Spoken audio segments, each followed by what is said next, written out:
to the Pat Mayo Experience. Week 10 waiver wire pickups, Week 9 recap. We got some injuries, everything to break down for you. We're going to do the power poll as well to see where we're at. Not much really has changed. And I do want to say that the Week 9 waiver wire column, I've been writing that waiver wire column now for around 7 years, and never once had to update it as many times as I did last week. It was kind of ridiculous with all the news that came through. So I'm not even going to update the Zeke situation. I'm just going to assume he's playing until I don't see him on the field. You can go back and read 8 of the past 9 waiver wire columns to figure out my stance on the Dallas backfield situation. Should Ezekiel Elliott not play? But for the moment, just looks like he's going to play. The guy's always going to play. He's going to get suspended 2045. And maybe he won't go to the Hall of Fame right away. He'll be suspended for 6 weeks before he gets his bust. Who knows?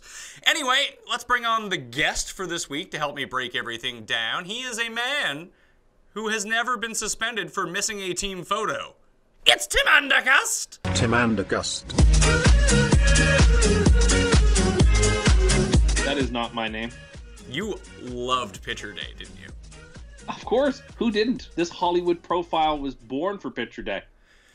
Did you always wear your bow tie? I will say I was disappointed with all your updates that you didn't put a link to the update song in there.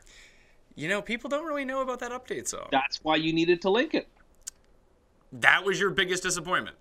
Well, I mean, the updates were great. So, I mean, the only thing I wanted to see was that update song. Listen, if I can get the rights to the update song, then maybe I'll work it back in. But right now, I think Apple owns it. That's unfortunate. Yeah, it's going to be tough to get. All right, let's get into the waiver ranks right away.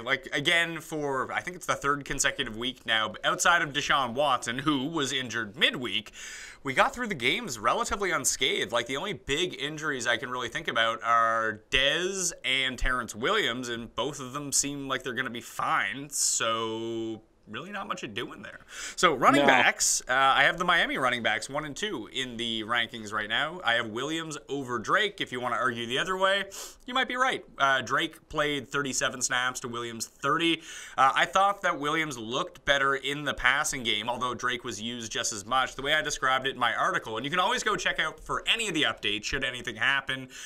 News midweek, we get some breaking news. Guys will move up and down at dkplaybook.com. You can find it on facebook.com/the PME. I'll always be tweeting it out at the PME. So, and it's in the text of this column or this video as well, and up on the iTunes feed. So it's relatively easy to find. But I go Williams, then Drake. Would you go the other way? Because I just worry about Drake and how good he looked on the ground, that the Dolphins aren't going to play the Raiders every week. Yeah, I know what you're saying. I like both guys. I think I like Drake 51-49 over Williams, but it would just be me making a hot take to really strongly defend Drake over Williams, so I can't do that. But I like them both. You should have them 1-2. I'm shocked you have Tariq Cohen 15. Maybe we'll get into that. You can start with it right now. What do you want Tariq Cohen to do? He's under 80% owned? That shocks me. Well, in the column, you have to be under 60% owned. He's down to 30%. Well, he doesn't do anything, so it's kind of tough to own him. He's a star. You want to own him. Pick him up in any league he's available. He doesn't do anything. He does stuff. He now plays 7 snaps a week. Yeah, we're going to see him play a lot more. Coming off this bye week, I think it's crazy that he's that low. That in terms of his ownership percentage, I would own him in any league I'm in that I could get him. This is why you're in last place. Not true. What place are you in my league? Oh, well, the keeper league, yes, but that's because of exigent circumstances. That you had a bad draft. Well, no, I sold all my picks away. And had a bad draft. Nirvana song, the man who sold the world. Anyway, listen, Cohen is basically, I don't want to say he's unownable, but when are you starting Tariq Cohen? Before I'd ever played Jarkandrick West, for example. Yeah, but these aren't the rankings for the week. For the ranking, I mean, even so, you loved Jarkandrick West 3 weeks ago, and sure. He almost worked himself into a split with Kareem Hunt yesterday. Any game that the Chiefs are trailing in, West looks like he's going to be in the game. And even if the Bears get down in contest, their only move is just hand it off to Jordan Howard. That's all they do.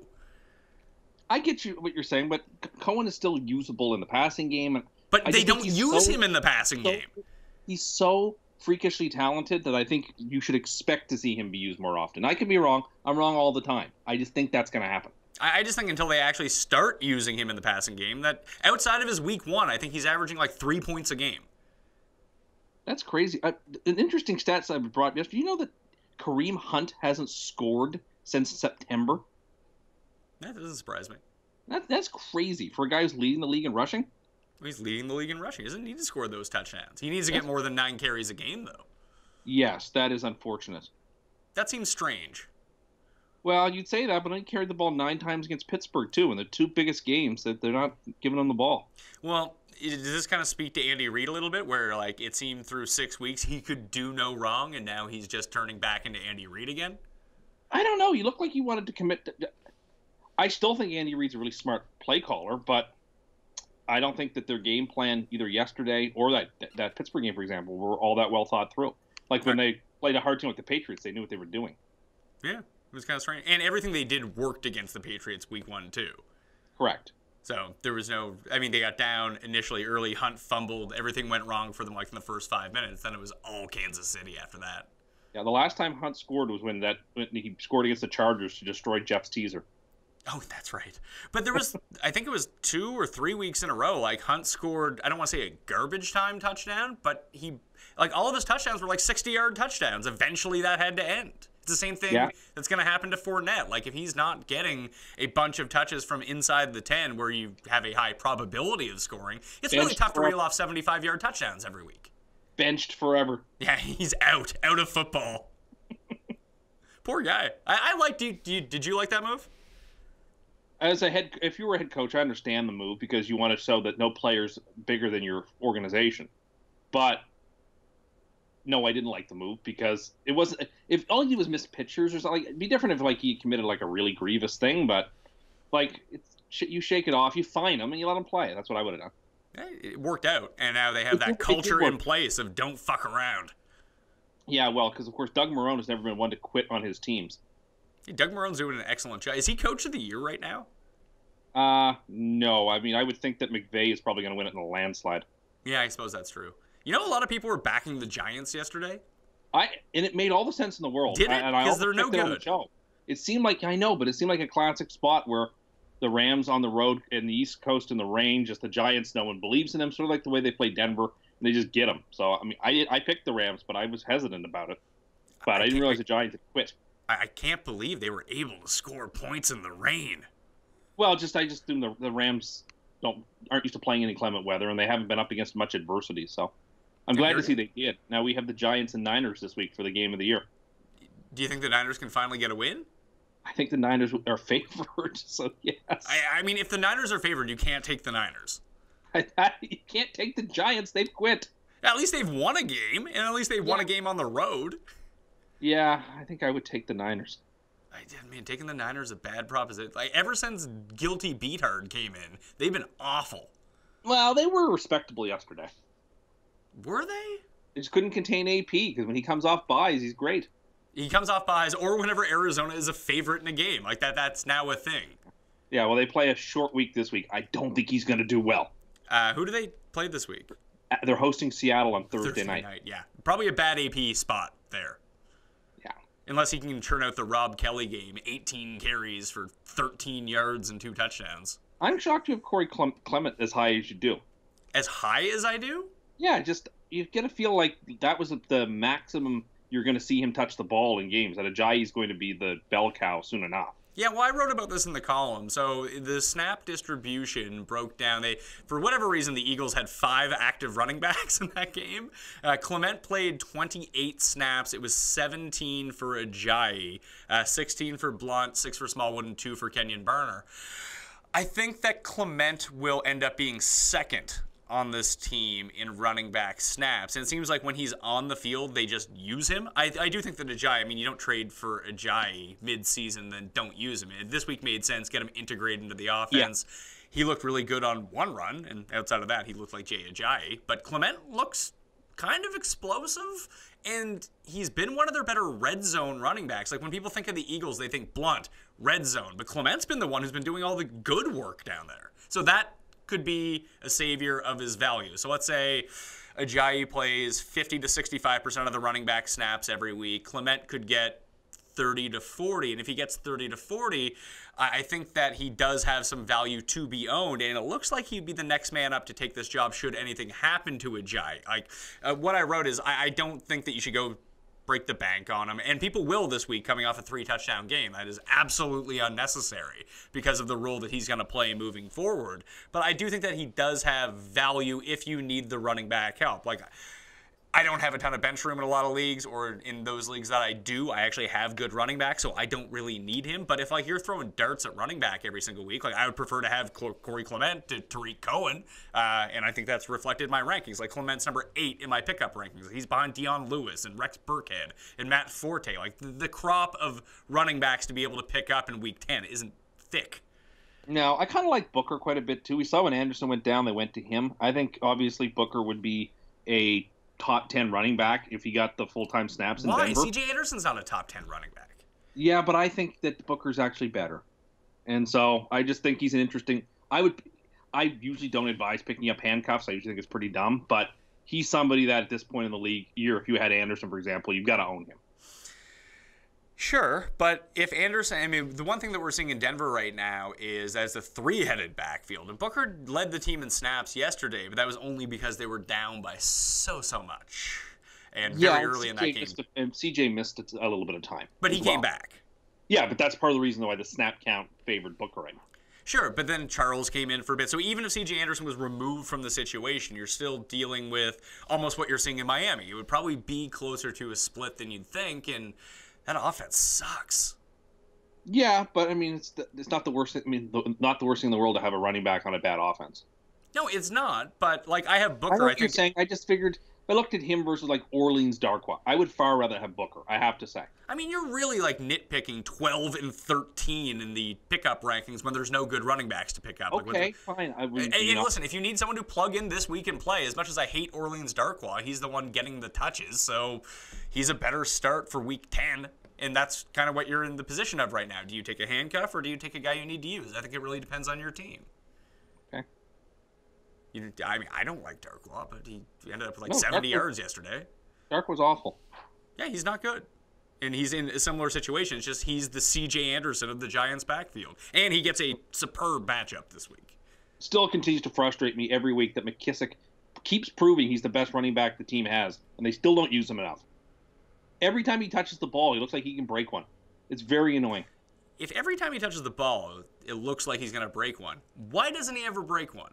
I don't know. It's all very annoying. But I think he's incredibly good, and I don't know what Seattle is doing. Well, I think they're just waiting for C.J. Proscites to come back. I don't know what their plan is. Like, they're like the grade A student in high school who never studies and then at the very end tries to ace the test without practicing. Like, they spend 3.5 quarters doing nothing. And then they try to throw it all together in the last minute.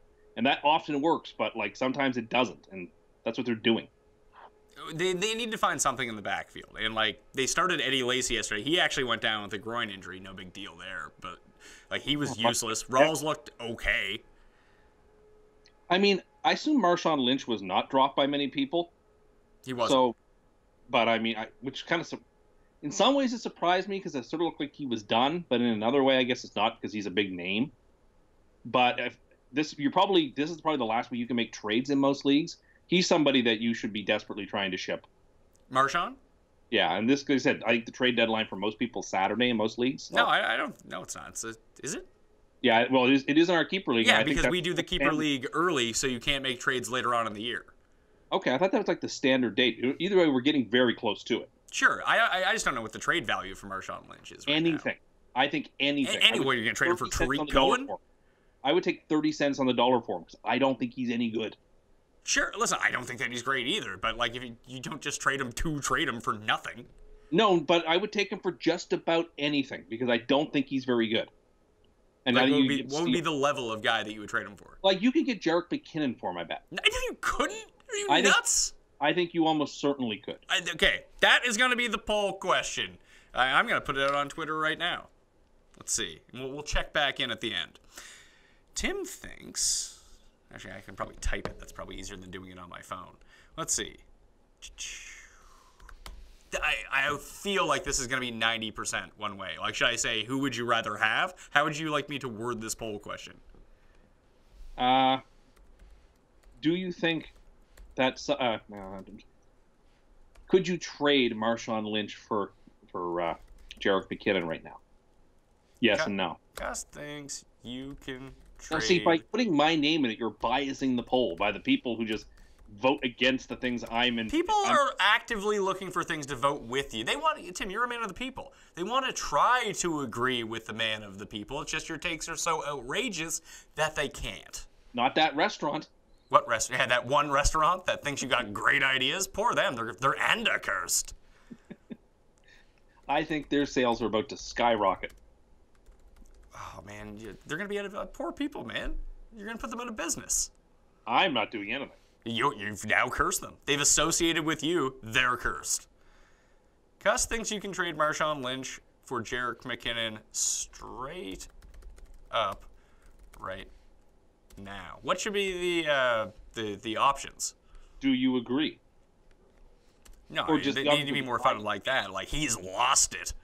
The options could be I agree, I do not agree. The third one could just be I don't care, he's the best. Referring to me, of course. What do you think?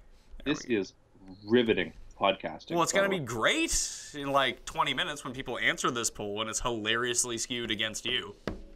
Yeah, well, I'll have to get my people to... What people? The various people on my friends on Twitter.com. Okay, let's get back to the waiver wire ranks. So Williams and Drake, you can put them in any order you want. Maybe in standard leagues, Drake is a little bit better. I like Williams, and Williams is the more available of the two. Last week, everyone kind of went out and picked up Drake, and not even half the leagues went and picked up Williams. They just left him be, and he's like 28% owned or something like that. Drake's like 55%. Then I go Marlon Mack at number 3, Danny Woodhead, Matt Forte, Dion Lewis, Burkhead, Clement, Darren McFadden, then Rob Kelly, then Rawls, then Darquois and Booker, Charkandrick West, and Tariq Cohen. Those are the top 15 in the rankings. Gore retook over the snap count from Marlon Mack for the first time in 3 weeks yesterday, with them up in a game for most of the time. So maybe that's the split that we're going to see. A lot of people expected the Colts to be, down in that game. Even after Watson was out, the Houston was still the favorite. Mack's still worth owning? Because I think he is. Oh, totally. As much as I like Gore, and I will expect Gore to continue to basically split carries, he can get hurt at any time. Or they can just give up on him and want to see what Mack has later in the year. Yeah, you need to have Mack. I think there's quite a gap between him and like Danny Woodhead, who I would not be interested in owning. Why wouldn't you be interested? All you want to do is own Tariq Cohen, and then you have Danny Woodhead, who does what Tariq Cohen does to the max, and you don't want him. Because Danny Woodhead doesn't play. That's as simple as that. He doesn't play. He will probably not get through this week. Well, he's not going to play this week. The Ravens are on bye. Okay, well then his next game. He probably won't get through that game. Danny Woodhead is eligible to return from injured reserve on November 19th. That would be week 11. And listen, if Buck Allen can average like 5 catches a game in this offense, and he's not any good, then Danny Woodhead could come in and average like 6 or 7. If that's going to be the case, that in every PPR league he should be owned and he should be started as running back 2 every week. He'll have one of the best floors of any running. It's sort of like what Christian McCaffrey is doing. Sure, Christian McCaffrey scored a touchdown. That was nice. But every single week his value is predicated on the amount of targets that he gets out of the backfield. Woodhead is the same way. He's free to get right now, so what's the harm of picking him up? So I don't disagree with anything you've just said. I just expect you should pick him up with the expectation that you will get nothing. It's likely you'll get nothing out of him when you play him, because he's almost certain to get hurt again. All right, well, if he doesn't get hurt after returning to full health, then you're going to be fine. Sure, and I just think that's a very low chance probability. That's all. So you're projecting injuries onto people now? No, I usually don't, but with him, I think it's pretty reasonable to do so. But he's free. Who cares? Okay, fine. You'd rather have Tariq Cohen? I wouldn't. I actually would rather Tariq Cohen. Why? Yes. So you'd rather a guy who does nothing versus a guy who does something but could get hurt. So we disagree. I like Tariq Cohen a lot. You don't. That's fine. Tariq Cohen's fine. If Jordan Howard didn't exist, he'd be a lot better. Well, that's fair. Unfortunately, that's not the case. We don't live in that continuum. Not yet. Not yet. You're right. And that would be the only value of holding on to Tariq Cohen right now, is basically as a handcuff, maybe. I'm rolling up both Bears running backs in one league every week. How are you doing in that league? 5-4. Oh my God, how is that possible? Because I know what I'm doing. Do you? Who'd you start this week? LaShawn McCoy and Richard. So you've been starting both Bears running back in a league where you have LaShawn McCoy? That doesn't make any sense. Yeah, well, I have a flex as well. So you've been flexing Cohen? Yeah, I prefer to flex running backs whenever possible. You should always just flex the better player. That's usually the sounder strategy. I like to flex running backs, you know that. Why do you like flexing running backs? Because they get the goal line opportunity. Do they? Yeah, that's the one thing we know about Tariq Cohen. He's all about them goal line opportunities. You know the logic. I'm old-fashioned on this. That's just my position. All right, well, that makes no sense. So okay. You don't need to do that for anyone listening out there. Let's talk wide receivers. Again, not much brewing on the waiver wire. A lot of the same names as last week. So number one is Juju Smith-Schuster coming back from the bye week. They've kind of said that Martavis Bryant isn't done on this team. He can work his way back in. I don't know how much of a role that he's going to play moving forward, but do you think that's too high on Smith-Schuster? In a vacuum, it might be, but because of the just dearth of players there, I think he should be there. I have to stipulate it, too, that I was wrong about Robbie Anderson. I was dead wrong about him. The kid keeps playing good every week, despite my No. He's on so many of my teams. You need to say that he's going to continue to be garbage. For a Jets team that is going to, find a way to win 8 or 9 games and not make the playoffs, he's going to be... I was wrong about him. I thought he would be bad. He's pretty darn good. I was wrong. You were right. I admit it. You're just doing this. Why are you trying to hurt your own team? I'm not. Next thing you're going to say, Austin Seferian-Jenkins is good. And then he's going to be trash. No, I have nothing nice to say about him. Oh, see, the ASJ owners of the world, thank you for that. I do like Smith-Schuster the most of those people. In fact, I really like the top 3 quite a bit. You have Robert Woods at 3. I think all 3 of those guys are pick them up. You can plug and play them immediately sort of players. Yeah, and they absolutely are. I think that the reason I would have Smith-Schuster at 1 is for purely upside reasons. I agree with you. Even though Woods might be in the better offense, if we're being honest, I'm with you that Smith-Schuster probably does have the higher upside. Sure, but you need to kind of look at market share when it comes to these things. Like, in the receiving game for the Steelers, it's Brown and Bell. Those are going to be your number 1 and 2. Smith-Schuster has the chance to develop as the number 3 guy there. And I think in that offense, that makes more sense than with the Rams. Well, Woods might be the number 2. The market share might not still be the same because Kupp's going to get his targets. Gurley's going to get his targets. Eleanor Higbee is going to get his targets. Sammy Watkins will get 2 a game. Like, there's enough guys to kind of break down. What? Eleanor Higbee. He caught a touchdown yesterday.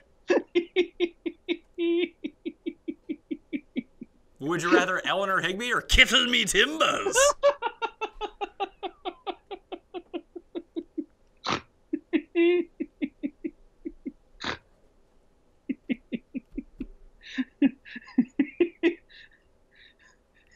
I didn't see that coming. You gonna survive? I think so. All right. So Smith-Schuster, Robbie Anderson, Robert Woods. I think that's sort of the top end of the pickups. Obviously, they're number 1, 2, and 3 in my rankings, but I think they're, to quote your list, a gap right after that. And Robert Woods is 95% Robbie Anderson right now. Like, they're both putting up double-digit points every week. Yes, absolutely. Which is weird because Robert Woods kind of stinks, but here we are. We thought he did, but maybe he doesn't. Well, Sammy Watkins stinks. Well, but he got wide open yesterday for a touchdown. Great. So now in 5 weeks' time, you can play him again. Yeah, that's frustrating. I like Lee and Kupp more than Amendola, but for the most part, I don't have a lot of problems with this list this week.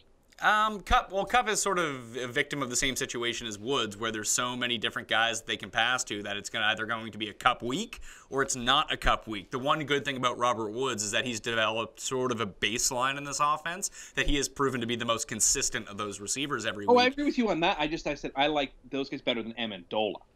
Well, Amendola's he's sort of like Danny Woodhead in a way. When he's healthy, you play Amendola. Like, in that offense, they're going to pass a ton, and that's a role that just soaks up so many targets that I think that the floor for Amendola every single week is probably better than Kupp. Kupp probably has the more upside because they actually throw to him in the red zone, which never happens to Danny Amendola. I forget who it was who brought up the stat to me, but I think Amendola has like 6 touchdowns, like 100 career games or something. That's remarkably low. But if you told me one of them next week had 15 catches, it would be Danny Amendola. Sure, I buy that. And a lot of the Rex Burkhead stuff that we saw 2 weeks ago, because Danny Amendola was a bit banged up with the bye week, he should be at least good for a week and a half of health. Sure. I like Lee better, too, just because I think he's the best pass catcher on that Jaguars team. Well, it's tough with Lee. Lee has been wildly inconsistent. I kind of agree with you, but it's so easy for him to get written out in that offense that there's just no trust factor for him. Like, one week he could have 11 targets, the next week it could be 2. It just depends on how... Well, their quarterback doesn't know what he's doing. So that's a problem. Well, this gets to a part we're going to get to a little bit later on. We ranked the worst quarterbacks in football, and Blake Bortles is not last. He's very close to last. Sure, but he's not last. No, C.J. Beathard probably gets that position right now. What about the Brock says I'm the worst? He's there. Eli Manning is there. Osweiler tried to throw at least 10 pick sixes yesterday. Yeah, well, he's not good either. The Eagles dropped 2 of them. Yeah, I don't want to even talk about that game. It was so wrong about that game. It annoys me. That's what you get for throwing Brock Osweiler on your free money teaser. Yeah, well, it ended up losing anyway because Washington ended up covering and winning. Oh, yeah, that's right. So a bad week for the free money. Yeah, it looked good on Thursday night. So after you won leg 1 of your 4-team teaser, you were feeling very confident? That's what I was most worried about because the Jets probably aren't going to win very many more games. So you just said they'd win 8 or 9. That's not very many more. It's like 3 or 4 more games. No, I guess... That means they're going to win half their games going out. They should. They're damn good. Well, as you said, they should be 7-2. They should be. Like, objectively speaking, they should be 7-2. It's frustrating that they're not. I feel like that's a bit of a Jets color lean there. 2 14-point leads and a 10-point lead. Yeah, well, when you're not great, stuff like that happens. Like, this team is a playoff caliber team that's not going to make the playoffs, and it's very frustrating. Oh, we didn't even really talk about it, but like, I don't like Forte. I don't think he's particularly good, but they keep using him. No, you get nothing from that game. I don't think that taught us anything about him. Yeah, but it's been like 4 straight weeks where he's led that backfield. Ever since he's returned from injury, he's been the one leading that backfield. Sure, I get what you're saying. I still don't like him very much. It's not about liking him or not liking him. He's the one producing the fantasy points. I know, but I watch the games and I don't know how he's doing it. Like, it's like a smoke and mirrors. Like, every time Powell touches the ball, he's clearly better. Listen, there's no person out there who would prefer to see Bilal Powell be really good than me, but the role that we thought that Bilal Powell would have coming into the season, it belongs to Matt Forte. And sometimes E. Maguire for reasons that are inexplicable. E. Maguire played more snaps than Bilal Powell on Thursday night. Yeah, I mean, again, when I say the whole coaching staff needs to be fired, these are the types of things I'm talking about. You think everyone should be fired? No, I don't like calling people to be fired. But you do it all the time. Just the people who need to be fired. Everyone? Some people. You've called for Brian Kelly to be fired at least 50 times. Even sometimes, like, twice during a game, you'll flip-flop back the other way after, like, 3 drives. Brian Kelly should be fired. Oh, Brian Kelly's the best. No, Brian Kelly should be fired. I don't believe I've ever said he's the best. I'm still very circumspect about him. Well, wait until he wins you a national championship, Tim. Then you'll love him forever. Well, it's a clear path. More than your main man, Ty Willingham. He didn't win anything. Okay, so Schuster, Anderson, Woods, Amendola, Lee. The other big thing with Lee, you do have Hearns that can come in and soak up some stuff, but now D.D. Westbrook's going to be back this week, and he's been like the preseason favorite for the Jags. He's explosive. He can kind of fill potentially the role that Allen Robinson left in this offense with his big playability, and I think that could take away from Marquise Lee as well. Yeah, I buy that to some degree. I still think, like I said, I think Lee's the better player, but particularly the Hearns and the Westbrook factor are sort of mitigating. So after Lee, Kupp, Crowder, P. Rich, Goodwin, Jermaine Kearse, Doxson, Corey Davis, Allen Hearns, Zay Jones. He caught a pass. Yeah, and well, he actually didn't, but of course, because the league refused to review anything against the Jets, they didn't review his touchdown, which was clearly not a touchdown. It was so frustrating. That's the hill you're going to die on? He bobbled the ball when they refused to review it. They did review it, though. Every scoring play is reviewed. Okay, but the referees didn't go under the hood to take a closer look at it. That was a BS. Anyway, yes, he did. In terms of statistics, yes, he caught a ball. So did Deontay Thompson the week after we thought he'd be good. That's true. That sucked. Like, I hate the Bills. Just hate the Bills? I hate them. Well, Kelvin Benjamin will get worked into the offense this week. I assume he'll be active, and Charles Clay is going to be back. We'll get to that when we get to tight ends, but like those are probably the only two Bills receiving options you want to own. But like I'm firmly on the stance that Kelvin Benjamin is going to be far less productive in Buffalo than he was in Carolina. Well, he needs to be. They're playing the Saints this week. They need to score. Yeah, but they're just going to put Lattimore on Benjamin. That's going to be the end of him. Nah, that would be unfortunate. Well, maybe. Put on Zay Jones. The unstoppable Deontay Thompson-Zay Jones combo? Yeah, I mean, when you've got Zay Jones, Deontay Thompson, and the refs playing on your team, you can't lose. What about Andre Holmes? Yeah. Oh, so who is the dude who caught the touchdown last night for the Raiders? Oh, who is that? He was an Insta-Raider, but he's been an Insta-Raider like 3 times this year. No, he's only had 2 catches all season, and both were touchdowns. Holden? Which is, yeah, Johnny Holden or whatever. Holton? Holton, yeah. Michael Holton? Yes, no. You can just call him Mike. I think it's Johnny Holton, yeah. All he does is catch super long, crazy touchdowns. Would you start any Niners receiver? No. Before Garoppolo takes over? No. I don't think I would either. I think Goodwin would be worth owning because he gets so many targets. And if you actually had a quarterback who could throw the ball in his vicinity or at least make those targets catchable, that would be fine. The Niners are to the point like the Browns where I don't know who I would like. I guess you start Hyde. Hyde got thrown out of a game yesterday for throwing punches. Yeah, he probably won't be suspended though. Probably not, but like the Niners are just I don't know when we're going to see Garoppolo. I was glad to see him in uniform and like in pads. I thought they were not like going to take quite a few weeks to play him, but they need to get him in there soon. Yeah, but they don't want to win too many games. They should play him this week though, because they can win this week with him. Yeah, they could. I don't think that we'll see him though. No, I don't think we will either. That's irritating. I like to see him in as quickly as possible. Like the only Niner I would consider starting this week, really, I mean outside of Hyde, who actually posted a really nice game yesterday, would be your buddy, George Kittle, just because the Giants don't not give up touchdowns to tight ends. That's true. 8 in 8 weeks. Like, that's bad. Yeah, it's not good. But until Garoppolo comes in, it's kind of the same way. And it's a big thing, like, people, I feel like it's been like 3 years, and I've now going the other way on this, but people are picking up Josh Gordon. Like, what did people reasonably expect from Josh Gordon this season? And even if he comes back as, like, awesome Josh Gordon, he still plays for the Browns. Like, do you want to start any Browns receivers? No, but you know what? The time will come where Josh Gordon is going to play in his first week, and you're going to have to restrain me from not playing him in a league. Well, if there's a week to, because he's eligible to come back in week 13 right now. But one of my cases against owning him is, let's say you take up this month's worth of bench space for Josh Gordon. Week 13 comes around, and it's a week before the fantasy playoffs. It's a good time to actually run him out there. But what if you're in a critical must-win game? Do you really want to run Josh Gordon through your lineup? Or let's say you're in the playoffs, you have Josh Gordon, and he does nothing in week 13. You're not going to play him in week 14 if you're in the playoffs, so he has to be really good, and I think the potential for that is just really low. Yeah, I'm up to 2 minds on it, because in the first sense, I totally agree with you. He hasn't played in like 3 years. The Browns do not have a quarterback. There's every reason to believe he's not gonna be productive. But then again, he used to play for the Browns before, and it's not like the Browns were good then. And he's a rare talent and incredibly skilled. And if he plays well, he'd be a first round draft pick next season in any league. So it's really hard to get. He's such a classic risk-reward guy. And if you're a team that's on its way to the playoffs, I would advocate picking him up, because that is, you don't have to play him, but it's just, A, it takes him away from somebody else, and B, it gives you sort of an ace in the hole to play if you're desperate in case one of your players get hurt. It's fantasy football. People get hurt all the time.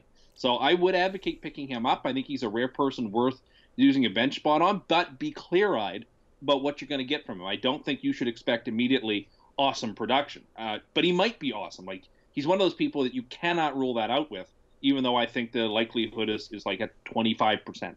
Oh, see, I think if it was 25, I think I'd be on board with you. I'd say he has like a 5 to 10% chance of putting up more than, 10 fantasy points weeks 13 or 14. Okay, well, I guess I'm slightly higher on him than you, but I still don't think it's likely. And yeah, if it's not going to be likely, it's just a really difficult position to put yourself in going into the fantasy playoffs. Like, it just could be a waste of a spot, or it could be a play because you get too excited. You're having too much fun. And then you play Josh Gordon, you're out of the playoffs. Yeah, but I mean, year after year, people play people in the fantasy playoffs you've never heard of. Yeah, like the reason that people play no names in the fantasy playoffs is because they fall into a certain situation. Like, if it wasn't for Liddell Betts, I wouldn't have a fantasy championship, whatever hell year that was, like 2010 or whatever. But he became a starting running back in week 15, so you played him. It was like, was it Tim Hightower last year or the year before? The year before. 2 years ago, I think, yeah. Like, if you just had Tim Hightower, you won the fantasy championship. But he was set up into a position where it was very clear that you had to play him. With Gordon, we're just not going to know. No, I mean, you will have that sort of kind of a dress rehearsal a game or two. But it just because he's such a rare talent, and he's so, like, he really can, like, completely completely transfigure a game. And so, I don't know, I kind of want him. I get why people would want him, man, because the upside is so high because he's so good. But, I mean, dude hasn't played in, like, 2.5 years. No, so that's what I mean. Like, it's hard for me to fight too hard for it because what you've just said is exactly right, and he might be absolutely nothing. So what's the point? It's really hard. All right, let's move to tight ends. I have Olsen and Clay at 1 and 2. Do you know that Greg Olsen is only owned in 36% of leagues? I didn't until last week when you told me about his lack of ownership. Isn't it nuts? Well, because I think when he got hurt, people assumed he was done for the year. Well, he's going to practice, then Carolina goes on bye, then he's eligible to come back, and, like, he's a top 5 tight end. Why wouldn't you want the guy? I agree. I would want him. I'd want him over any of these guys. And Charles Clay looks like he's going to return this week as well from the knee injury. He is the only sustainable part of that receiving game. Every single week he gets like 35% market share from Tyrod. And normally Tyrod doesn't pass enough to make even, usually if you're above 25% market share in your team's offense, that, like, you're basically a must start every single week. In the Bills offense, you need to be like 35% because they just don't pass enough. The volume isn't there. But Charles Clay has only scored fewer than 15 fantasy points once in the 4 games that he was healthy. Like, he's just a super safe tight end. Yeah, no, I can't disagree. So, Jared Cook. We both hate Jared Cook. I ranked him at number 3. I will not be ranking him in my rankings, but someone did suggest to me that I might have to do a guest rank with him now because he's been pretty good. Yeah, I mean, it's clear. We saw it like 5 or 6 times last night when the Raiders were down and out. On third downs, it was Jared Cook they were going to because no one else can catch. Amari can't catch. No, I couldn't believe last night at the end of the game he was on their hands team. I was shocked. It could have worked out worse. Like, there's probably no one who has worse hands in the NFL right now, and yet anyway. Ed Dixon has the worst hands in the NFL. Okay. For someone who actively tries to catch the ball. As does Julio Jones. Apparently so. That was a 4th and 7 too. And I watched it, and he didn't even take his eye off the ball. Like, as you looked into it, he just completely it just dropped. There is something to the effect of being too wide open. Okay, but not on that play. Well, I mean, there was no one around him for like 30 yards. Just sometimes it works more like if you're totally wide open, like 10 yards down the field, and you see no one around you, that you start thinking about, like, oh, where am I going to get upfield? And then you, like, kind of turn before you catch the ball, and then it just bounces off your hands. It seemed like he just was so wide open he didn't know what to do with himself. Yeah, and earlier in the game, there was a circumstance where, like, they tried to run that same play, and Matt Ryan just kept overthrowing him. He was probably stunned it was going to fall into his hands. I guess all that's fair, but, man, that was still ugly.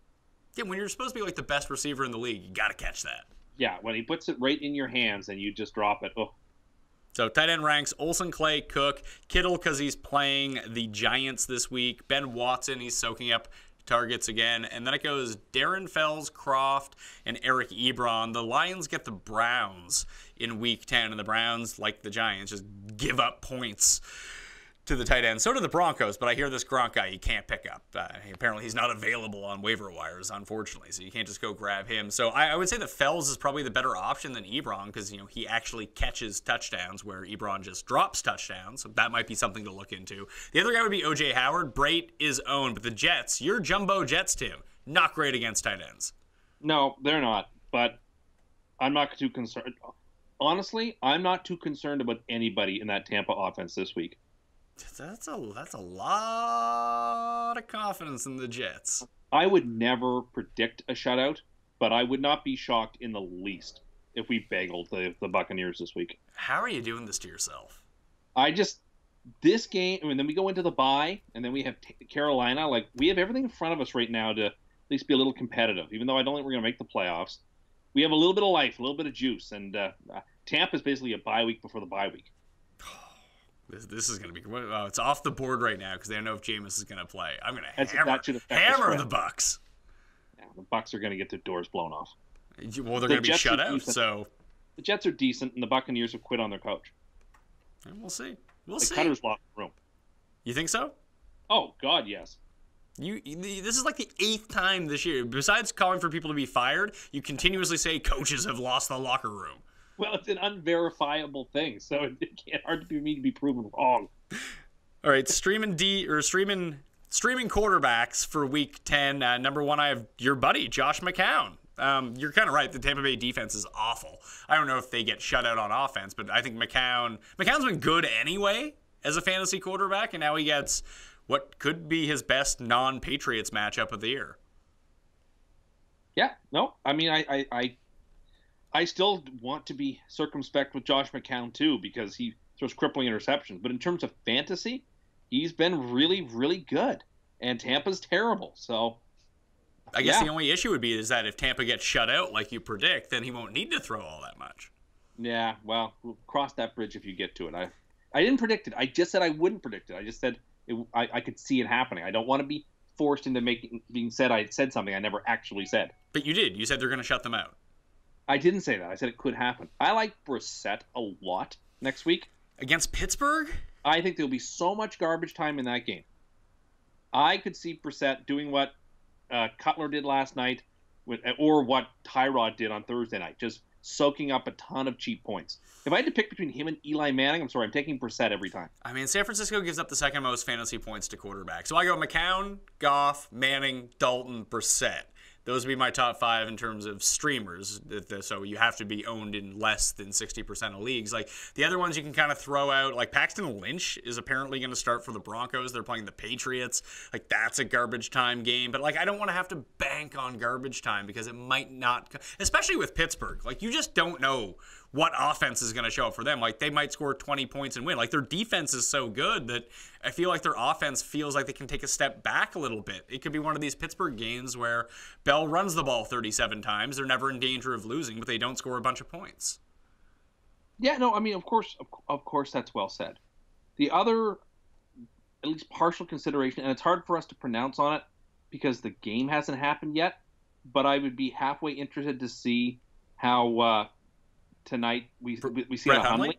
Yeah, I mean, I know the Bears have a really good defense, but we're kind of scraping the low end of the barrel here. So if Hundley looks really good tonight against the Lions, as I kind of think might happen, I think you can consider him.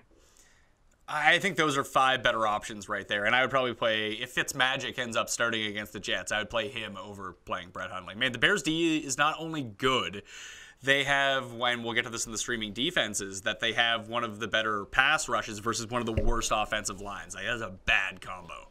Yeah, no, that's fair. And it's not like they're going to get into the situation where the Bears are going to be up 30-0 and it's garbage time. Like, that's not happening. No, it is not.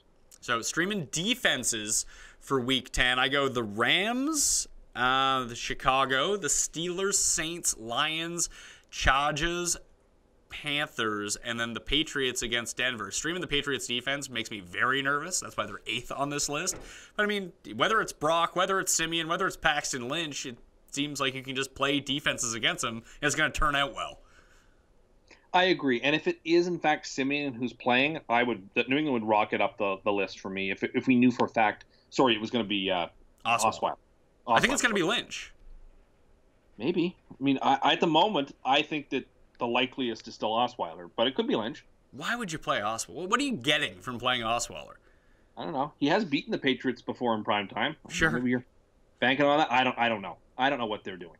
Like, it just makes no sense to me. Like, Simeon's hurt, so don't dress him for the game. So either play Simeon or play Lynch. Like, you're not winning with Brock Osweiler. He's not your quarterback of the future. What's the point of playing him?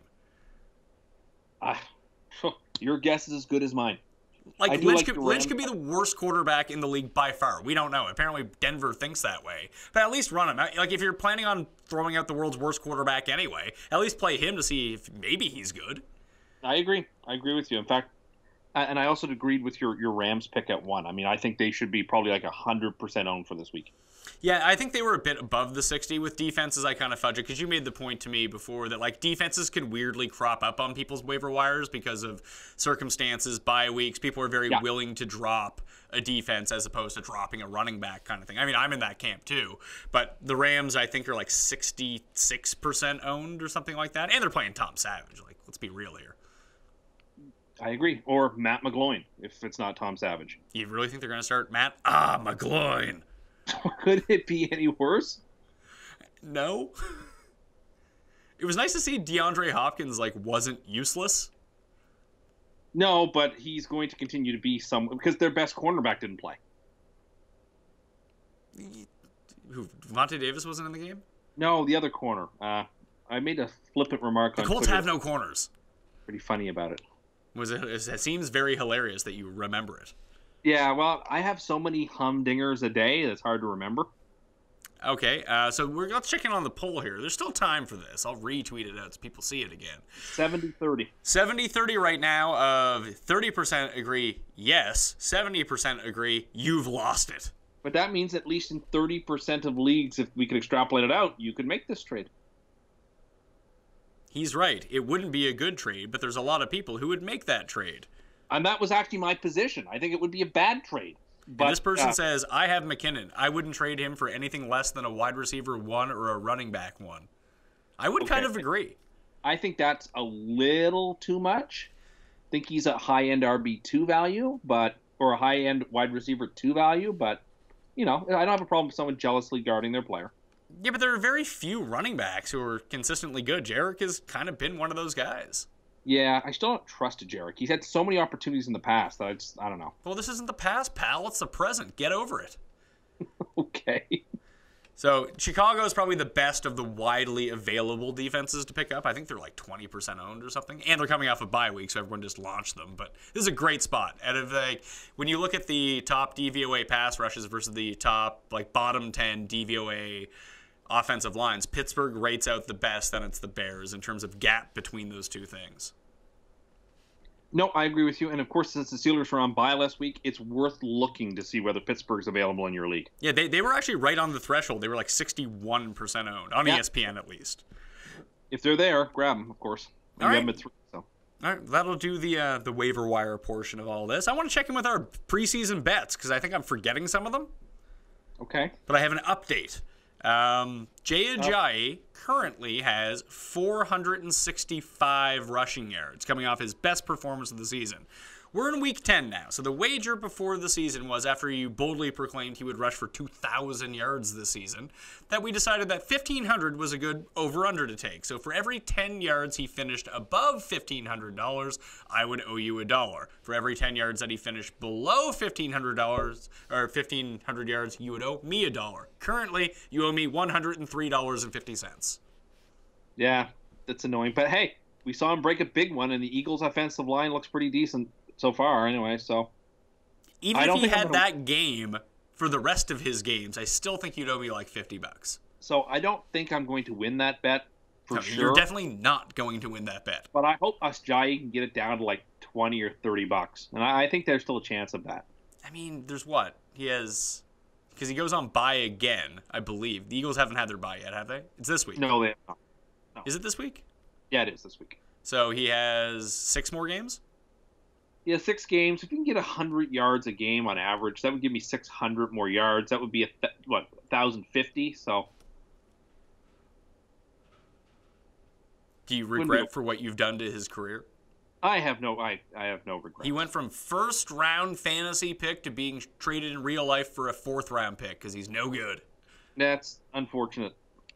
All right, so Austin Hooper versus Julius Thomas was a bet that we made. You gave me 10-1 odds that Austin Hooper would not outscore Julius Thomas this year. And after Julius Thomas's big night, he is now within almost 15 points of Hooper. Hooper has 70.5 fantasy points this season. Julius Thomas has 54.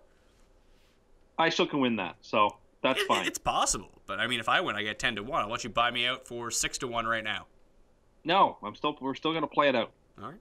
And the other one we had was Dez versus Mike Evans, because I was unusually low on Mike Evans coming into the year in my rankings, and you were weirdly low on Dez, and it turns out we were both wrong/right. Mike Evans hasn't been great. Dez has been even worse. Mike Evans has 114.9 fantasy points. Dez has 92.6. That one is within the realm of happening. It could flip either way. And Evans got taken out of that game yesterday, and he hurt his knee at one point, but he came back in the game, but he was not the same after. Things could go, if you really think that team has quit on their head coach, that offense could go in the tank quickly. It could. He decided to go all GSP on Ramsey. That was happening a lot. You think a lot of people stayed up and watched the fight and they were inspired? I watched it, and I haven't watched an MMA fight in a long time, and I watched those fights, and those were very exciting. So you had A.J. Green losing it on Jalen Ramsey. You had Mike Evans losing it. And then you had Carlos Hyde throwing bows. Yeah, it was just a weird, weird day where people just thought they could throw punches. Yeah, I mean, Mike Evans did. He didn't get kicked out. Yeah, I mean, the rest must have missed that because he should have got launched. Did we have any other bets that you can remember? Not straight. I mean, I think we could have joked around about the Rams over-under bet. I don't know. Yeah, you just bet the over. And then I bet the Jags to win the division because you hated the Jags so much. Yeah, the only reason I like the Rams as my best bet over-under wasn't that I thought they were going to be the best team. It's just you were getting almost 2-1 on your money to bet the Rams over. Yeah, it was the exact opposite of last year. So when you got 2-1 to bet the under because everyone thought the Rams were going to be really good. Yeah. Although the Raiders under is looking pretty good. That 10.5's not happening. Yeah, that Raiders under is in the barn essentially. Yeah, but they're back to 500 now. Just like the Jets over on the Jets over probably was getting close to 2-1 as well. That's fine. It never got up to 2-1 because they actually dropped the win total. Oh, okay. Because I think it opened at 4.5, and I think it closed at 2.5. Yeah, well, that was always dumb to begin with. But people were still betting the under.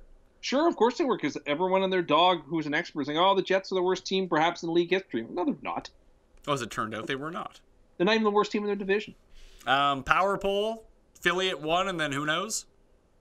Yeah, so I have, for the first time in a while, I have a new entry to the top 5 and an exit from the top 5, so that's something. Okay, well, it's Philly, Pittsburgh, who, and who? Philadelphia, Pittsburgh, the Rams, the Patriots, which were all in there last week, and now for the Saints enter my top 5, and the Chiefs exit my top 5 with Minnesota, with Carolina, the Chiefs, and I didn't mention this team, but people said I should have them there when I was sort of workshopping it. So we'll have Dallas just on the outside looking in as well. I can't rank Dallas because I don't think their best player is going to be around for 6 games still. So he's not I think Dak's their best player. I don't agree. I still think that Elliott is, but I still can't rank them in the top 5 if he's gone for 6 games. So even though they've had 2 really impressive wins back to back, give them all the credit in the world for beating Washington and beating the Chiefs back to back. They have Atlanta next week. That's no gimme. Then they have Philly. Atlanta sucks, man. Well, they're not great, but they almost won that game anyway on the road. So who knows? They didn't. They didn't, but I think they and Dallas are comparable. Yeah. I don't know. I think the Saints needs to be in that top 5. I think for all intents and purposes, I shouldn't say they got the division locked because I guess Carolina could chase them down. But Carolina's I think a half game behind them. Yeah, but Carolina lost to a team that completed 4 passes, so I don't think they're that good. Okay. The Saints have won 6 straight. So they could never lose again, is what you're saying? No, I'm just saying if I was going to predict, I think the Saints are the better team and would win their division. So I'd put them there. What about Saxonville, the second best point differential in the league? Yeah, that's all well and good. Of course, I don't know. I still think they're frauds. I really hope San Diego beats them this week, but who knows? The San Diego Chargers of Los Angeles? Yeah, sorry. Yes, the San Diego Chargers of Los Angeles. Did that game open yet? Yeah, 4.5 for Jacksonville. Oh, that seems like auto lock Chargers. You would think so. And anytime the Chargers are getting more than 3 points, you always take the Chargers. It's true. Especially against Jacksonville. Although Jacksonville could win the game. Of course, they're favored, so of course they could win the game. It just seems strange that they're favored by 4.5 points over the Chargers. Well, because they're 5-3, and people are now all in on Jacksonville. Oh, so good. Jags can't be beat, even though Blake Bortles is one of the worst quarterbacks in the league. I don't feel like people are saying that. That's just the projection that you're putting onto people because you hate them so much. I think I have a pretty good gauge of what the people think. Apparently not, as we found out through recent polls that you've conducted. That aside, I think those are exceptions that prove the rule. Really? So every single one that you put out is an exception? Yes. I'm in tune with I stoop down and to figure out what the people like. I feel like you've lost it, and the people tend to agree. I have not lost it. 71% of people think you've lost it. Yeah, but you said it was going to be at 95-5. So I really thought it would be. I don't know who is making, like, what reasonable person would think about making that trade. I'm just, my gut was that there was a cadre of people that would do it, and there is. I mean, I feel like you've now twisted that argument. So I feel like you said they would do that trade. Now it's like, well, there are people who would do that trade. Yeah, there are people who would do that. I don't think it's a smart trade at all, but I think that there are several leagues in which you could get that deal, or a similar type of deal. I don't think there is. I don't think I could play. And sometimes, like, listen, it only takes one idiot to make a trade. We all see it, and then people are like, oh, you gotta veto that trade. Listen, just because you weren't the one to capitalize on someone who's stupid, that's not the fault of the guy who actually made the favorable trade in their favor. But, like, I don't know, I just can't imagine that happening. Is Lynch that big of a name still? Yes, I don't think he is. He's a big name, and he scored 2 touchdowns. I just think there's a lot of people like, oh, Marshawn Lynch, he's back. I want in. I didn't even see what were the snaps from that game? He played a ton of snaps. 38 snaps, Rocket Richard 12, DeAndre Washington 9. So at least they were using him. Yeah, well, he wasn't even all that effective for the earlier parts of the game, but he got effective later on. What did he finish with in terms of total yards?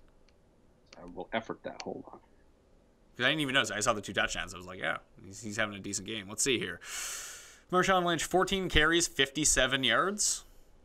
But 2 scores. 2 catches, 6 yards, 2 touchdowns. Yeah, it wasn't even all that impressive of a game. No, I mean, it's a good game. It's a good fantasy game. But sure, Rob Kelly had a good fantasy game, too. Yes, he did. When you score 2 touchdowns, you tend to have good fantasy days. Yeah, that was the most impressive game of the day. What? The Washington game. It was the only really good game of the day. The Skins' defense is good. It sure is, and Seattle doesn't try to put anything together until late in games and hope to get away with it. And sometimes it doesn't work. Sometimes it doesn't work. They're going to Arizona this week. I would not be surprised if they lay an egg and the Cardinals beat them. Oh. Are they going to get shut out? No, but Stanton played competently. Arizona played competently enough. Arizona's 1 game back of Seattle. They win the game. Arizona's a garbage team. They're like the Dolphins of the NFC, but they can still stay alive. And Stanton played competently against what's one of the worst defenses in football. Certainly. But I'm just saying, he wasn't a train wreck. Sure, but, if Earl Thomas comes back, they might be. Maybe he will. I don't know. Is he going to come back on a short week? I don't know. Where did you have Seattle in your power poll? I didn't have them in the... They would have been in the consideration group. But, I wouldn't pick them over Minnesota, so they wouldn't be ahead of them. I wouldn't pick them over the Chiefs, so I wouldn't have them ahead of them. I probably would pick the Panthers ahead of them. So, they would be 9th or 10th. Seahawks fans really appreciate that you don't believe in Seattle. Okay, well, it's not that I don't believe in them. It's just they've lost some terrible games. They pulled a rabbit out of the hat to beat the Texans. They didn't score any points against the Packers. Didn't score any points against the Redskins. They have some bad games on their schedule. They beat the Niners 12-9. Those games count. They play the Eagles in a couple of weeks. They're going to get swamped. Maybe we'll see. I'm dubious about that, but again, they're going to end up making the playoffs, and then once the playoffs are in, the 12-9 win over. I mean, we watched them win the Super Bowl year. They lost to the 2-14 Rams. Sure, I think they are a playoff team. I think we kind of already know who our 6 NFC playoff teams are with relative certainty. But Seattle and LA are going to fight for the division. I think they play each other in the last week of the year. That'll probably decide it. But like, I still don't think this is a great Seattle team. I think it's a really flawed team that Russell Wilson is propping up. All right, well, one more ranking here. The worst quarterbacks in football. Now, do these people have to be starting currently? Starting or have started this year. Like, you can't say Mark Sanchez. Well, no, I wasn't considering him. Who I were was you just considering? trying to run interference for another quarterback in the league. Oh, so Hack and Cuss can't be the worst. No. Now, the fact that he can't dress for games disqualifies him from this list. I was literally just trying to run interference for him. You still think he's good, though, don't you? I think he could be good. Yes, I don't care. I'm dying on that hill. Yeah, he's not. You're dead on that hill. So worst quarterback. I mean, I don't have any numbers ahead of me or in front of me, but no, my this, gut. This isn't a analytics thing. This is a gut feeling. Who's the worst? Beathard, I guess. I think Brock's the worst. Yeah, that's a fair case. I wouldn't fight you on that. Matt Moore was obviously terrible. Yeah, but Matt Moore's shown he's competent from time to time. He did leave a comeback against the Jets, so that's fair. We have never seen Beathard be competent. So yeah, okay. Beathard is a good one. So is Brock. Flacco's been absolutely horrific. It's not Flacco. Eli's been horrific. Tom Savage is in the conversation. Tom Savage is worse than Eli. That's fair. Bortles is worse than Eli. Yeah, I mean those are like the terrible quarterbacks. Like then you've got guys like Stanton who are not good by any means, but like aren't embarrassing. No, I wouldn't put Stanton on that list. Or Dalton, who's been bad, but not embarrassing. When did they make the move? Oh, who started for the Colts in week 1? Was that Tolzien? Oh, Tolzien. Tolzien is in the bottom 5 of any competent person's list. Yes, that might be the top 5. You got Beathard, you got Brock. Is Simeon in that list? No. Simeon's won a couple of games. He looked competent in a few games. So you got Brock, Beathard, Tolzien. Who else do we have in it? Bortles. Bortles I would have there for sure. And then like the book's out on Hundley. If he plays terribly tonight, maybe. Oh, Kaiser. Kaiser's played badly. I mean, Kaiser I guess we have sucks. Kaiser's still, I think, talented, but why? Why do you think he's talented? Because I watched him play in all college. These guys were good in college. Remember that. Yeah, well, not all of them were. No, I never thought Beathard was all that impressive in Iowa. But anyway, he was good. He was good enough to get. Oh, Tom Savage was the other guy in that mix. Oh yeah, Tom Savage. But Kaiser's down in that. Kaiser might as well be Brock Osweiler. Yeah, he's not as bad as Brock, but he kind of is. No, Brock is so bad. The Browns looked at him and said, "You need to go away so Kaiser can play." And Kaiser's so bad. Kaiser is so bad that they're an 0-8 team, and he's been benched mid-game twice because he's so bad. Well, that's okay. Baker Mayfield is on the way.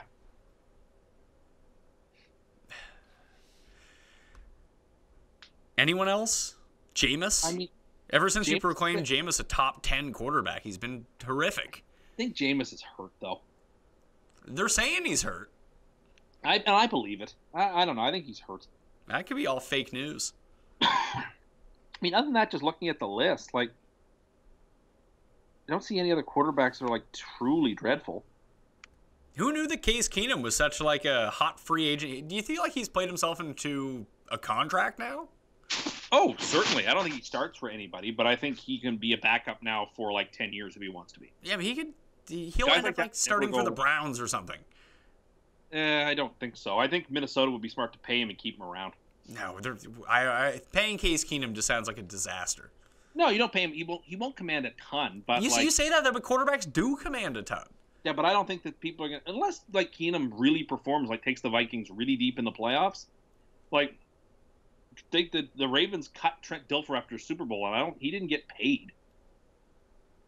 Yeah, he was, like, the one... There was such a narrative around him that I don't think another quarterback... The only other quarterback that's gone through, like, the Trent Dilfer treatment of, like, oh, he's actively bad, yet they still won the Super Bowl was Peyton Manning. Yeah, Brad Johnson. No one thought he was good. Yeah, Brad Johnson got paid, though. And Brad Johnson was good. He wasn't really good then, I don't think. He was. Brad Johnson had like a 5-year run where he was pretty good. He was like a fringy top 10 quarterback in the league. Peyton was obviously terrible that year. Yeah, Peyton was also 40 and clearly washed up at that point. And they were like, yeah, screw it, better than Brock. You had Rex Grossman, too, who didn't get paid after going to the Super Bowl. Yeah, but he got paid right away. Yeah. And he also won me a fantasy championship one year. He threw 5 touchdowns week 16. 1 year with the Redskins. So good. And you got to stream sexy Rexy, get him in there. But apparently Teddy Bridgewater is being activated off the PUP list this week. Good. And you continue to hate Teddy Roosevelt, but he's lurking. He's lurking, but he's not going to get to play any games until Keenum really costs them a game or two. I just feel like Zimmer is so conservative, he is not changing his quarterback. Yeah, but if that's going to be the case, they're not going to win the Super Bowl. And I'm not saying that Teddy will win them the Super Bowl, but I think it's almost like that Alex Smith-Kaepernick situation where with Alex Smith, you have, you hit your plateau and that's it. You can't break through it. Now, Teddy might just be significantly worse than Case Keenum, but I do think that he has the potential to be better and make this offense better, make this team better. And as we remember, Teddy Bridgewater's kind of a conservative quarterback too. Yeah, I mean, I don't necessarily disagree with anything you just said. Mine was just based on analysis from what I think what Mike Zimmer will do, not what he ought to do. I just don't think. What if Bradford gets himself healthy? Is he the starter again? I think he's lost the job. I think the job is now Keenum's for the rest of the year. I think he's earned it. Now, that could go away very quickly if he plays poorly in a game or two. But, the Vikings have a really interesting game this week at Washington. Really interesting. They win the game. I mean, Minnesota basically locks up a playoff spot, and the division is in really, really good shape. So that's a huge game. Washington needs the game desperately too. That's an excellent ball game. It'll be interesting to see. We talked about the Skins defense to see how Keenum, coming off a bye, sets up to play Washington. Okay, before we get out of here, I want to quiz you on something. Okay. Top 5 in fantasy points, and obviously there's a Monday night game, so those games won't be counted, but I don't think that, I guess there's Green Bay guys that... Nelson. No, yeah, but Nelson's not even close to being in the top receiver. He'd have to have a giant game. Where do you think Jordy Nelson rates for the season at wide receiver in terms of fantasy points? I feel like he did okay with Rodgers. I don't know, 15th? He is 23rd. He is, put it this way, he's well behind Nelson Aguilar. Oh, wow. So I want to ask you, who do you think the top 5 receivers in total fantasy points are this year? Number 1 would have to be Brown. No, Brown is number 2. Don't look this up, by the way. I'm not looking it up.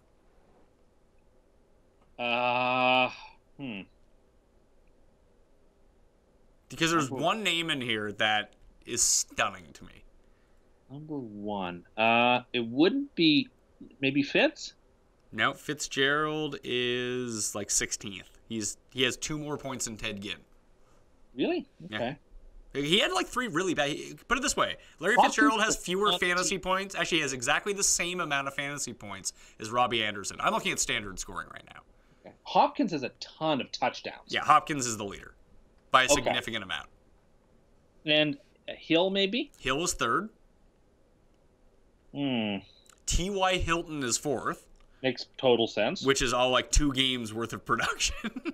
Yeah, but he led the league in receiving yards last year, so I'm sure, not shocked. His fan, if you look at his game by game fantasy points, he has had 1 game with 153 yards, 1 with 177, 1 with 175, and that's basically all of his yards for the year. In the other games, he has 19, 15, 27, 30 receiving yards.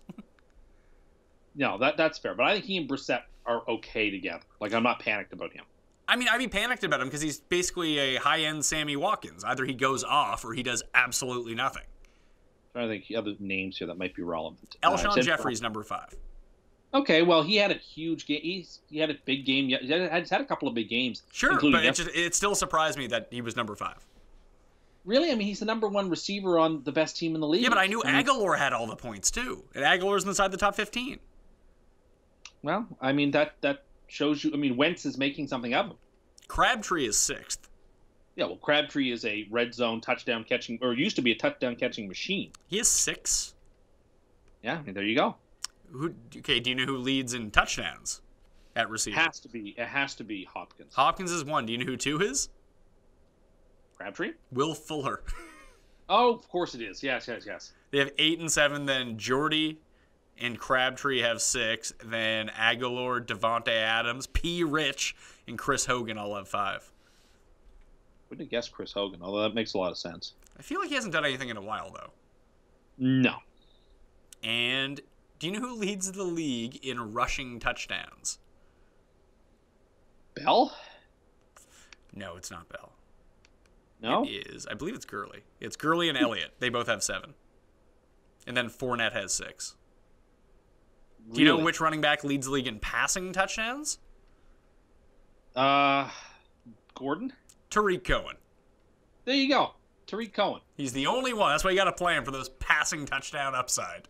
He's a star, I tell you. And plus he has a throwing touchdown, too. There you go. Even more for your case.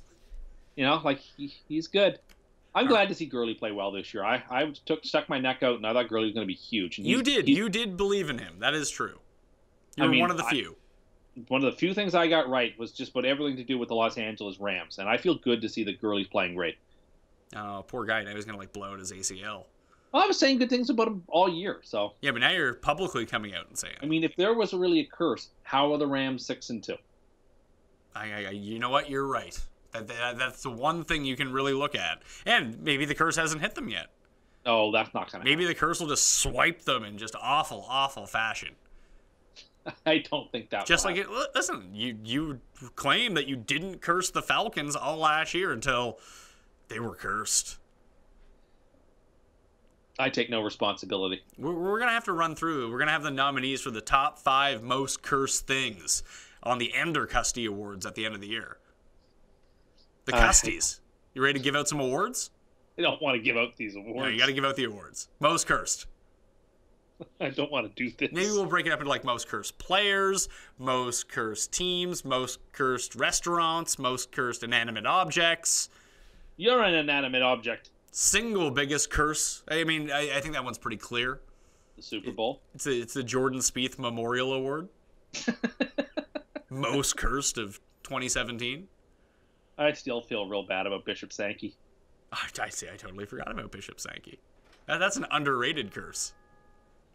It's painful. All right, that'll do it on the Pat Mayo Experience Week 10 waiver wire pickups. Remember, go to dkplaybook.com in order to check out any updates that occur from now through Tuesday night. And then I don't care if you do your waivers on Wednesday morning. You can figure it out from there. Anyway, I want to thank Tim Andergust.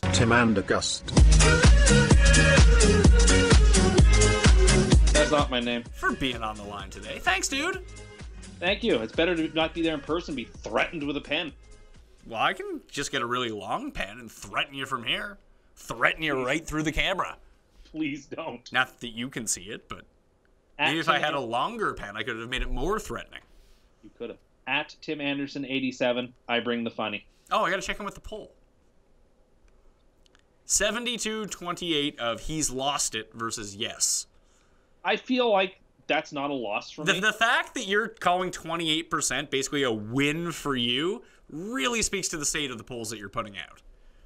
Yeah, but fair enough. I'm taking it as a win. It's like there is no curse. I'll just take it as a win. Hey, this poll's going on for another day, so go vote in the poll and go vote for he's lost it. That's at the PME on Twitter. Don't forget to do that. Right? Not cursed. I'm Pat Mayo. You can follow me at the PME on Twitter. You can subscribe to the Pat Mayo Experience on iTunes, Stitcher, Audio, Boom, Podomatic, and Google Play. No matter what device you have, you can download the Pat Mayo Experience. Or you can just watch it on the Draftkings YouTube page. That's pretty helpful, too. Don't forget to give the episode a like and check out all my work up on dkplaybook.com. I'm Pat Mayo. Good luck in Week 10. I'll see you next time. Can people still use Fire Stick? I mean, not to get my show. No. No. I thought you said on any device. To download for audio versions. Do you fucking listen? Or Roku. You have no idea what Roku is, do you? I know it's a thing people use to listen to the podcasts. It's something they used to watch the videos. It's a streaming service. Oh, okay. You have no idea what any of these things are. Well, I don't use Amazon Fire Stick or Roku, to be fair. But you never really inquired to what they were? You just assume that they're a phone? I assume they were like a device, yes. Okay, yeah, but, like, iTunes isn't a device. That's fair.